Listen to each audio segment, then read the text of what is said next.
Olá, mulher linda, sábia e que edifica ao lar. Eu sou Eliane Cristine e estamos lendo o livro Incrível Graça de Hernani Santos. Essa leitura foi autorizada. Para a aquisição do livro, entre em contato com a editora Vem. Leitura 24, A Vingança de Deus. Pai, eu oro pela amiga que me ouve. O teu sacrifício nos faz ter acesso e filiação de volta com Deus. Muito obrigada pela graça que nos é concedida. Eu oro em nome de Jesus. Amém. Parente remidor. Deixe-me lhe dizer como funciona. Nas leis de Moisés era assim. Quando você devia algo a alguém e não pagava, era levado como escravo para trabalhar para o credor e ali ficava até ter um parente rico que pagasse a sua dívida e o levasse. Aí você se tornava escravo do parente rico. A diferença é que ele não o tratava como escravo, mesmo sendo escravo. Ele o tratava como filho. É o que acontece conosco em relação ao Senhor. Apesar de sermos escravos, servos de Cristo, Ele nos trata como filhos. É nosso parente remidor. Fomos comprados a preço de sangue e deixamos de ser escravos do diabo, do pecado e da lei. Somos filhos de Deus. Assim como Mefibosete foi roubado de sua herança, nós fomos roubados e andamos como ele, mancos, com medo e escondidos. Romanos capítulo 3, versos 23 diz que em Adão todos pecaram e foram destituídos da glória de Deus. Você viu aí a palavra órfão? Viu como fomos destituídos de nossa parte? Agora veja em Isaías capítulo 61 o que Jesus veio fazer com os órfãos. Consolar a todos os que choram, ordenar acerca dos que estão tristes em Sião, glória em vez de cinzas, óleo de alegria em vez de tristeza, vestes de louvor em vez de espírito angustiado. E para quê? A fim de que se chamem árvores de justiça, plantação do Senhor, para que Ele seja glorificado. Veja o significado da palavra justiça. Vem do hebraico zedetek, que quer dizer repor a posição. Justiça, na realidade, é a sua posição resposta. Ser justo perante Deus é alguém na posição certa. Se somos justos pela fé, sempre quando cremos em Jesus, temos pela fé nossa posição resposta. Passamos a ser filhos, somos pertencentes à herança e tudo que nos foi roubado é nos restituído. Volto a repetir, a vingança de Deus não é contra nós, é por nós. Fomos roubados e levados como escravos. Você sabe qual é a última maldição da lei? Veja em Deuteronômio capítulo 28, verso 68. Serei vendidos como escravos, e não haverá quem vos compre. Fomos vendidos injustamente como escravos, assim como José foi, assim como Jesus foi entregue por um dos seus. Tudo o que Jesus passou, todo o mal que viveu, era para nos repor, era para que legitimamente fôssemos comprados a preço justo. Não houve guerra entre Deus e o diabo, não houve guerra entre Jesus e o diabo do inferno. No inferno houve justiça. O preço foi pago e o preço justo foi pago. O pregador inglês. É como a história que eu ouvi um dia de um pregador inglês. Ele saiu para caçar e de longe viu uma arapuca armada com um prato de alpiste dentro. Logo percebeu que ao longe tinha um garoto à espreita, aguardando que algum pássaro caísse em sua armadilha. E foi o que aconteceu. Quando o garoto pegou o pássaro, o pregador perguntou: "Ei, garoto, por que você pegou esse pássaro?" O garoto disse: "Para nada, vou apenas levá-lo para casa." O pregador disse: "Vende-me o pássaro." O garoto olhou surpreso e disse: "Para quê? Qual o valor você dá nesse pássaro? Ele não tem valor, não canta, não é bonito, ele não serve para nada." "Para que você iria querer comprá-lo?" O pregador disse: "Para vê-lo livre, apenas para isso." E o garoto vendeu o pássaro a um preço muito alto.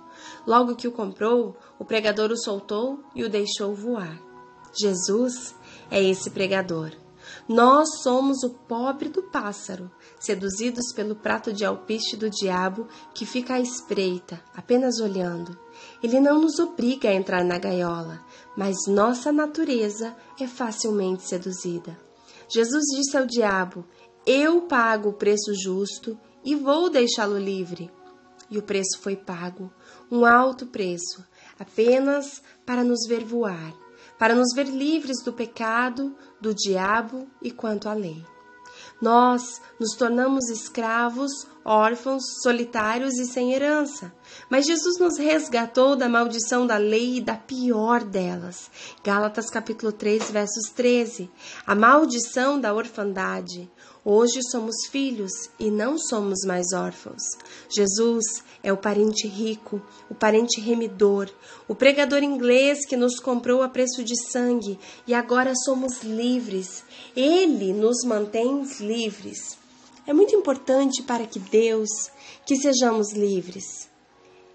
Deus é Deus de vivos e de mortos. Deus é Deus até do diabo, mas só é Pai daqueles que creem em Jesus. Aquele que foi resgatado na cruz torna-se filho de Deus. Mas a todos quantos o receberam, deu-lhes o poder de se tornarem filhos de Deus, a saber, os que creem no seu nome. João capítulo 1, versos 12. Você vê? Tornamo-nos filhos de Deus através de Jesus. Como é maravilhoso saber que hoje temos um Pai. Não precisamos mais andar com medo do passado, do hoje e do amanhã. Temos um Pai amoroso ao nosso lado. Deus pensa em nós, cuida de nós e nos ama. Um Pai cego de amor. Você sabia que a nossa relação com nossos pais aqui na Terra afeta a nossa relação com o nosso Pai do céu? A maneira que você entende sobre paternidade terrena é a maneira que viverá a paternidade celestial. Como já disse meu pai terreno nunca foi um bom pai, no sentido intimista da palavra. Ele nunca foi de fazer carinho, dizer aos filhos o quanto os amava, dar atenção. Eu não me lembro de meu pai pelo menos uma vez dizer: hoje o dia é para vocês. Não me lembro de meu pai brincar conosco. E quer saber? Transferi isso para Deus. Durante anos de minha vida não tive revelação do amor do Pai. Não tive revelação de o quanto sou amado e favorecido por Deus. E isso afetou em tudo na minha vida. Meu casamento, o início da educação dos meus filhos, meus funcionários na editora, os membros da igreja. Eu sempre fui muito rude, muito duro.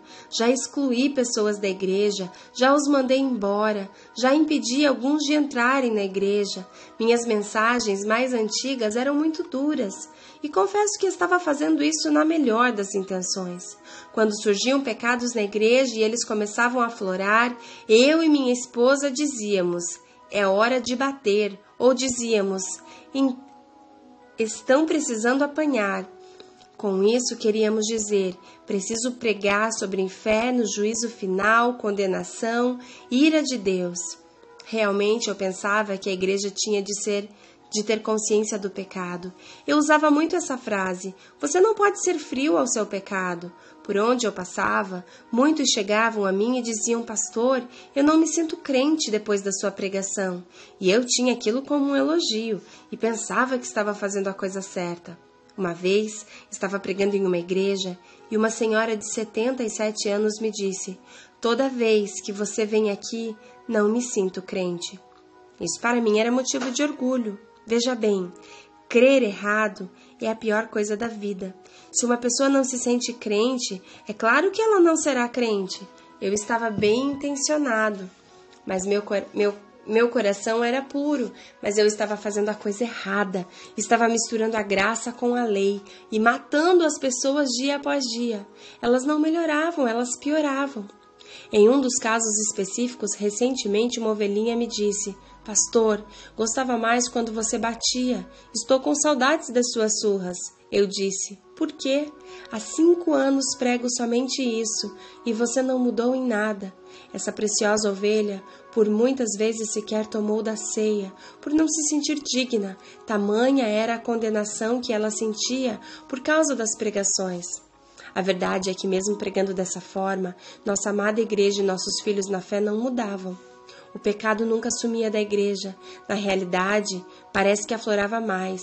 Vários casos de pedofilia, adultérios, jovens assumindo a homossexualidade, divórcios, roubos, palavrões, marido batendo na esposa, filhos fugindo de casa, moças grávidas de seus namorados.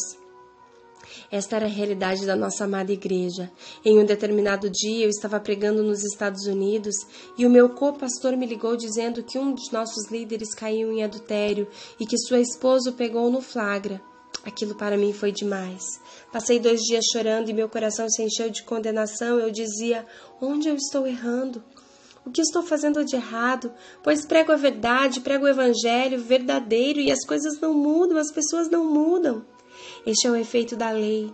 Ela não melhora as pessoas, ela piora. A lei fala do que deveríamos ser para Deus. A graça fala do que Deus é para nós. Quando entendemos o significado de a tua graça me basta, as coisas serão diferentes. Satanás não quer nem saber o quanto você ama seu filho, contanto que nunca diga. Ame seu filho, mas nunca expresse. Esse é o plano do diabo.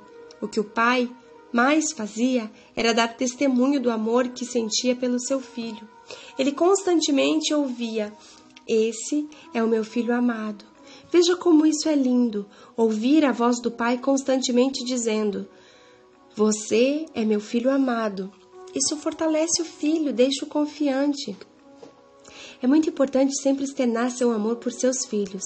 Não importa o quanto ama, se não for externado, parecerá que não ama. O amor precisa ser externado para que pareça verdade. Por isso é que Deus externou seu amor por Jesus e por nós. Se tem uma coisa que nunca podemos duvidar, é que Deus é um pai lindo e amoroso. E Ele quer ser notado como pai. Jesus disse em João capítulo 17, verso 6, Pai, revelei teu nome aos que me destes. Mas qual o nome Jesus revelou? Garanto-lhe que não foi nenhum dos 7 nomes redentores. Deus tem muitos nomes que revelam a sua natureza e personalidade. Mas o nome que Jesus revelou foi o nome de Pai, esse nome que representa melhor quem Deus é. Veja Gálatas capítulo 4, do versos 4 ao verso 6. Mas vindo à plenitude dos tempos, Deus enviou o seu Filho, nascido de mulher, nascido sob a lei, para remir os que estavam debaixo da lei, a fim de revermos a adoção de filhos, porque sois filhos de Deus. Deus enviou aos nossos corações o Espírito de seu Filho, o qual nos faz clamar, Abba, Pai. Todos os dias devemos nos lembrar o que Deus é para nós. Ele é um Pai, e é assim que o santificamos perante todos. É assim que sua santidade é ressaltada. Em Mateus, no capítulo 6, versos 9, Jesus nos ensina como se santifica o nome de Deus. Pai nosso que estás nos céus, santificado seja o teu nome. O entendimento de que Deus é o Pai do céu santifica seu nome. Qual nome? Pai, este é o nome que Jesus veio revelar. Saber que Deus é grande, poderoso, santo, justo, tudo isso é tremendo. Mas tratar Deus como Pai é o mais importante. Uau, uau, uau, glória a Deus. Saber que Deus é grande, poderoso, santo, justo, tudo isso é tremendo. Mas tratar Deus como Pai, isso é o mais importante. Um grande beijo e até a nossa próxima leitura.